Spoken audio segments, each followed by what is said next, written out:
Tangisan histeris menyayat hati mewarnai proses nahanan yang dilakukan oleh Kejari Lampung Utara terhadap 4 tersangka kasus dugaan gratifikasi bimbingan teknis pratugas bagi kepala desa terpilih dan pembekalan wawasan kebangsaan, Senin petang tanggal 23 Oktober tahun 2023.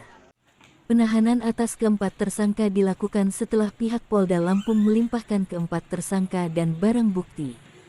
Keempat tersangka itu adalah Kepala Dinas Pemberdayaan Masyarakat Desa dan Transmigrasi (DPMDT) Abdurrahman, ex-Kepala Bidang Pemerintahan Desa DPMDT Ismirham Adi Saputra, dan ex-Kepala Seksi Pengembangan dan Peningkatan Desa DPMDT, Ngadiman, serta pelaksana kegiatan Lembaga Bina Pengembangan Potensi dan Inovasi Desa, Nanang F. Pantauan di lokasi, tangisan histeris itu pecah saat istri dari para tersangka yang sejak siang menunggu di luar gedung melihat suami mereka digiring menuju mobil tahanan. Keempatnya keluar dengan mengenakan borgol lengkap dengan rompi tahanan khas kejaksaan. Kepala Seksi Intelijen Kejari Lampung Utara, Guntoro Janjang Saptodi mengatakan, penahanan terhadap para tersangka dilakukan karena penuntut umum melihat syarat formil dan material dalam kasus ini terpenuhi. Keempat tersangka tersangkut perkara dugaan penerimaan gratifikasi dalam kegiatan BIMTEK Kepala Desa tahun 2022. Adapun ancaman hukuman penjaranya paling sedikit 4 tahun. Sementara mengenai adanya kemungkinan untuk mengkaji berita acara pemeriksaan BAP yang diminta oleh Abdurrahman karena diduga penuh intervensi, Guntoro mengatakan jika hal tersebut bisa saja terjadi. Namun, semuanya tergantung dengan fakta persidangan. Untuk penahanan, para tersangka kita titipkan di rumah tahanan negara kelas 2B Kota Bumi. Ada pengakuan dari salah satu tersangka bahwa mereka di BAP di pihak polisian itu ada intervensi. Apakah pihak kejaksaan akan melakukan kajian terhadap BAP yang dibuat itu?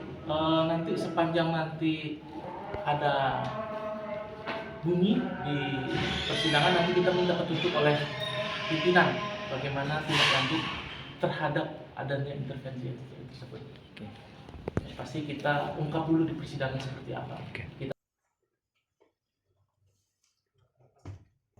Barang bukti ataupun tersangka yang diserahkan, barang bukti yang terkait dan untuk jadi kasus di mana korupsi terkait dengan suap.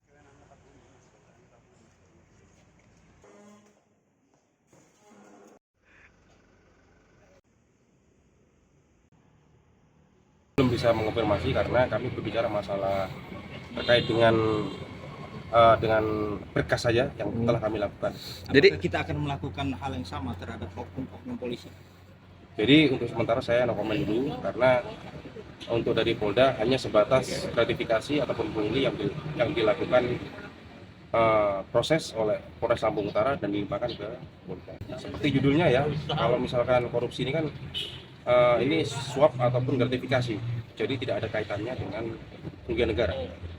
Kasus ini bermula saat Polres Lampung Utara mengamankan Kabid Pemerintahan Desa Dinas PMDT Ismirham Adi Saputra dan Kepala Seksi Pemdes Ngadiman dan rekanan pengelola BIMTEK Nanang tersebut pada tanggal 27 April tahun 2022.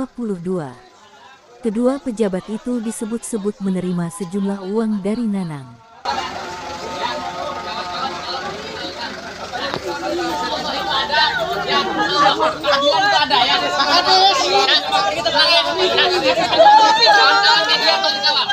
Papi semangat nih.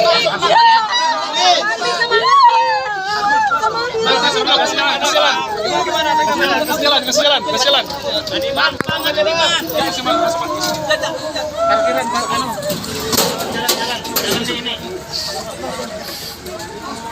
Dari Lampung Utara, Rahmat Teras Lampung.com melaporkan.